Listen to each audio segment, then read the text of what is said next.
Les difficultés en langage oral peuvent-elles gêner l'apprentissage de la lecture au CP? Faut-il s'inquiéter si un enfant de 6 ans arrive au CP et qu'il a eu des troubles du langage oral lorsqu'il était plus petit?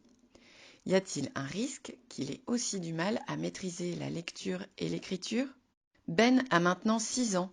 Il a déjà fait de l'orthophonie quand il avait 4 ans. À l'époque, c'était ma cousine qui m'avait dit d'aller à la PMI. Tout le monde voyait qu'il parlait mal, il n'arrivait pas à bien prononcer plusieurs sons. Le docteur m'a conseillé d'aller chez l'orthophoniste, même si je trouvais qu'il était encore petit. Les séances ont duré environ 1 an. La dame m'a expliqué qu'il fallait aussi qu'il grandisse dans sa tête, qu'il fallait arrêter le biberon. C'est vrai que c'était le petit dernier que j'avais un peu couvé. Il a bien progressé au fur et à mesure des séances. Au final, ça a été facile pour le biberon, de toute façon, il n'en avait plus besoin. Tout le monde a fini par mieux le comprendre. Nous étions tous très fiers de lui. L'orthophoniste l'a félicité pour ses progrès et nous a dit que c'était bon pour le moment, mais il faudrait peut-être refaire le point plus tard, au début de l'école primaire. À l'époque, j'avais pas bien compris et j'avais pas osé lui demander de m'expliquer pourquoi. Aujourd'hui, Ben est au CP et du coup j'y repense et ça m'inquiète parce que je sais que c'est important, que c'est pour son avenir. Mon mari, lui, il me dit que ça n'a rien à voir de parler ou de lire et écrire, mais je m'inquiète quand même. Ben est un jeune garçon qui a tiré profit des soins orthophoniques, à tel point que les séances ont été arrêtées à l'issue du traitement, ce dont il faut se réjouir. Tous les enfants qui ont ou qui ont eu des troubles du langage oral ne vont pas forcément en présenter à l'écrit.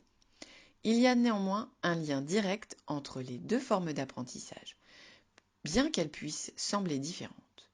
Elles ont en commun la nécessité de maîtriser les sons, de pouvoir les reconnaître, les discriminer et enfin les manipuler. Bon nombre d'études évoquent la notion de risque proportionnel.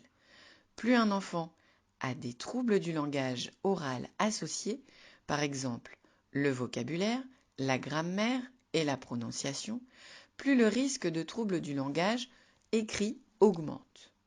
La maman de Ben a raison, son fils a davantage de risques d'avoir des difficultés à l'écrit qu'un enfant qui n'a jamais eu de troubles à l'oral, mais ce n'est pas une certitude.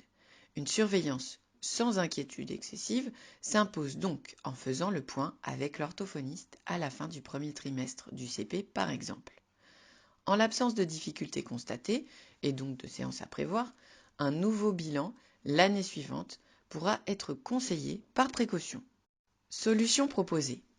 Allez consulter le médecin traitant pour qu'il puisse prescrire un bilan orthophonique qui servira à la fin du premier trimestre du CP.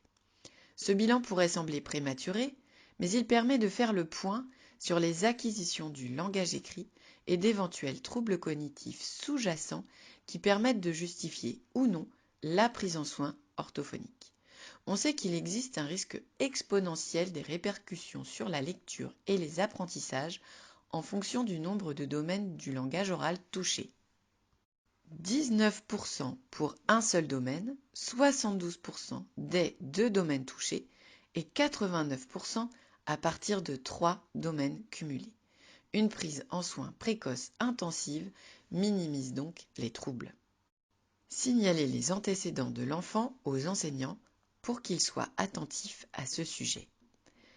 Rassurer l'enfant et ne pas être trop exigeant ni alarmiste. La plupart des enfants qui apprennent au CP n'écrivent pas forcément tout de suite très bien sur les lignes et peuvent confondre quelques sons sans que ce soit préoccupant.